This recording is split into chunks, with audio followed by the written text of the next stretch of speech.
Morning dear students. Today we are going to start with our new chapter, that is metals and non-metals.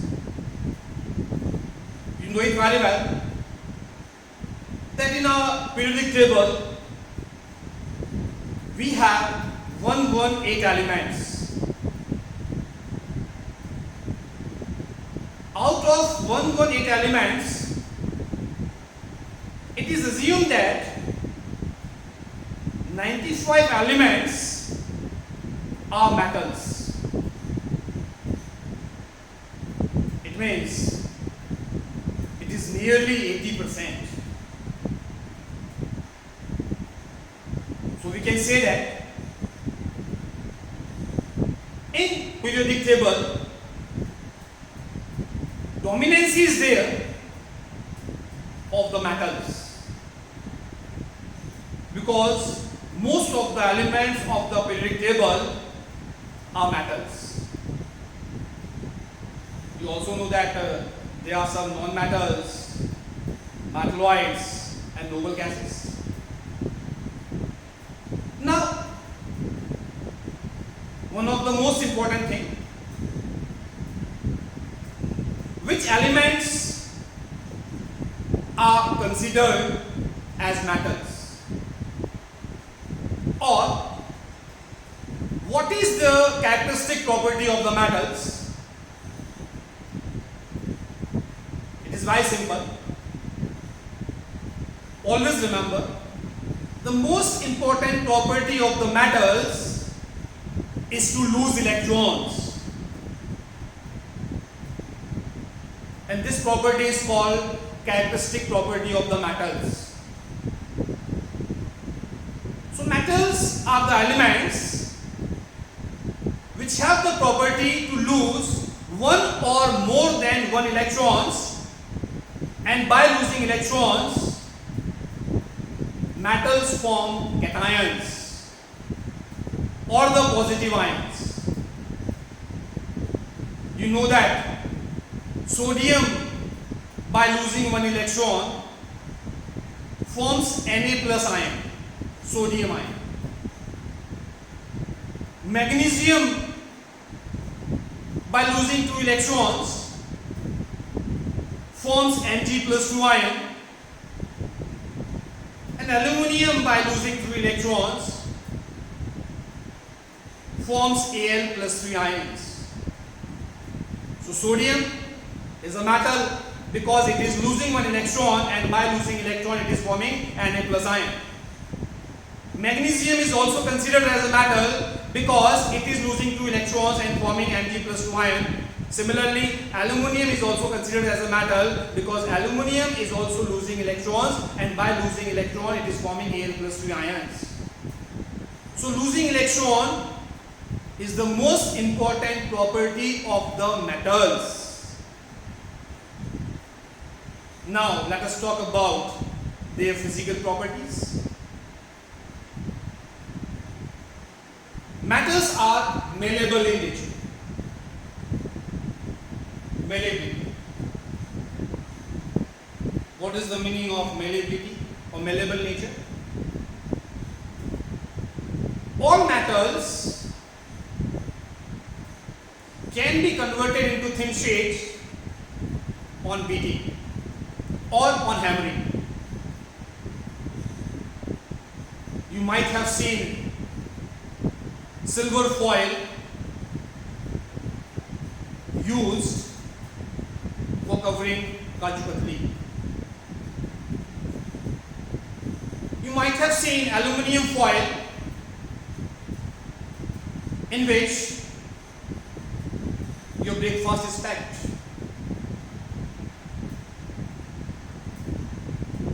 So metals on hammering can be converted into thin sheet.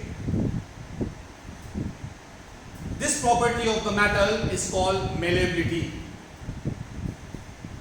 Then comes the ductile nature or ductility. Metals can be converted into thin wires by applying pressure. You might have seen copper wires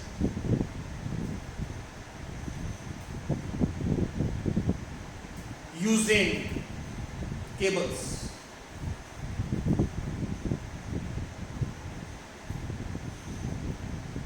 So this is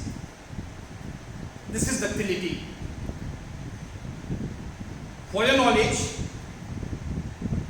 I want to add here that 1 gram of gold can be converted into a 2-kilometer long wire without breaking. This is called ductile nature, or this property is called ductility. Then comes lustrous nature. All metals have shiny surface. All metals shine.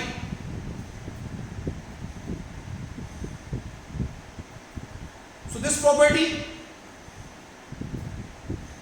is called metallic luster, or simply metals are lustrous in nature.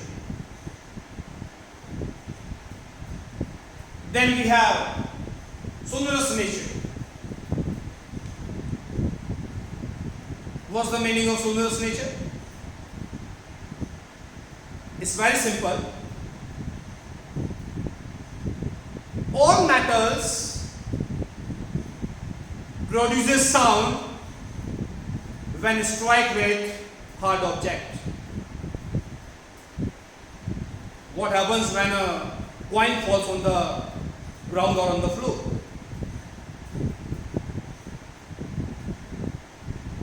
What about the school bell? Whenever a period is changed, then the school bell is struck to the hammer or the hard object, and the sound produced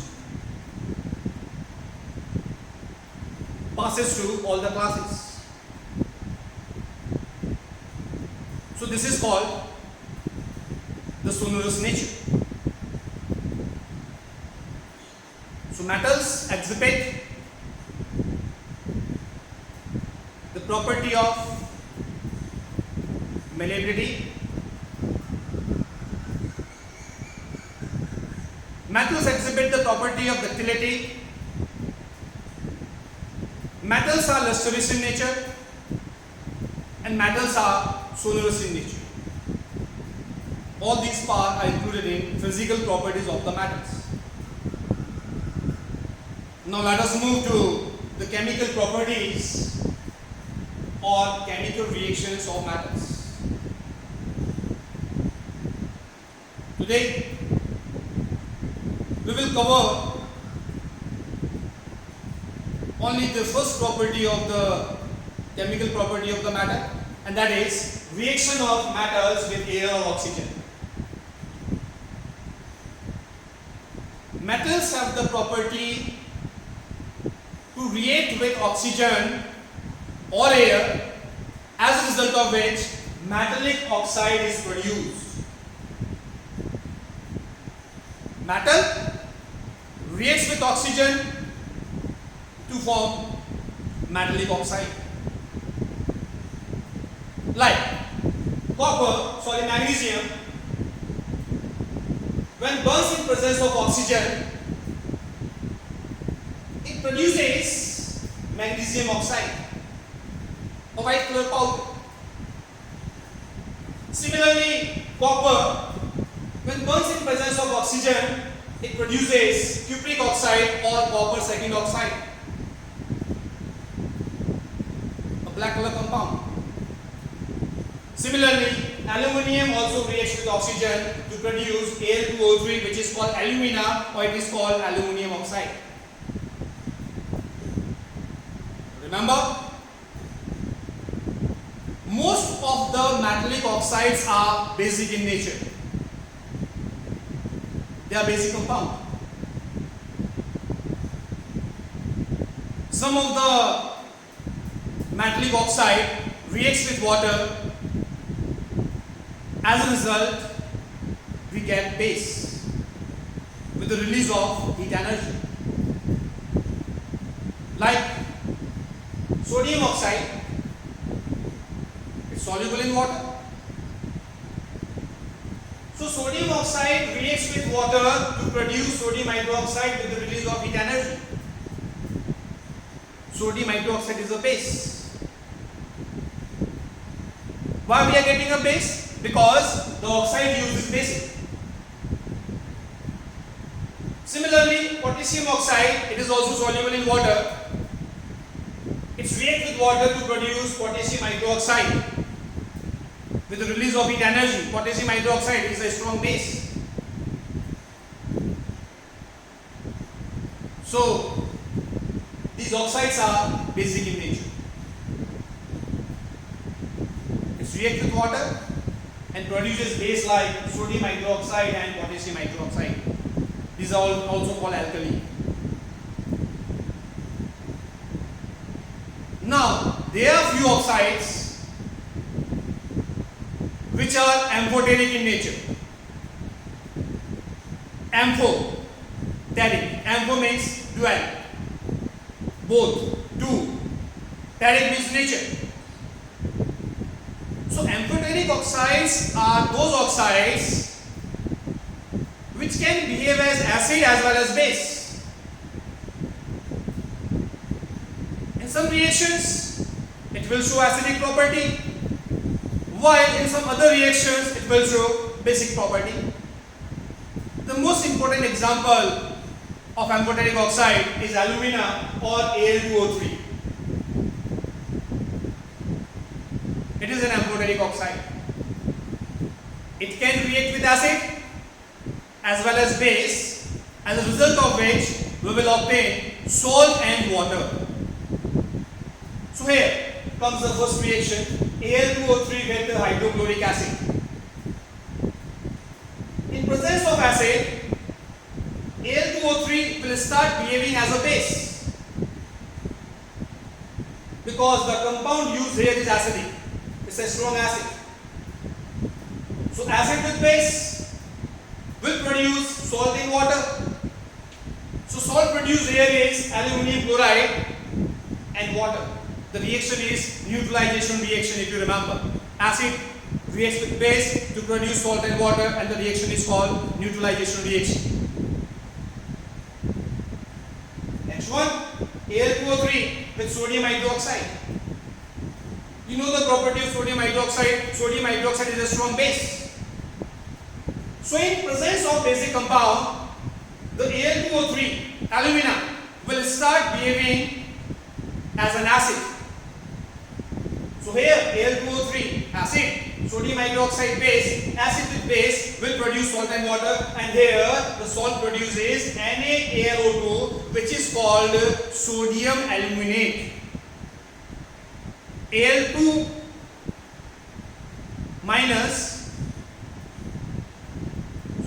AlO2 minus is the formula for aluminate ion. So here the salt formed is sodium aluminate with the release of water. Again, the reaction is neutralization reaction. In that lecture, we will talk about some more chemical reactions of metals. Thank you.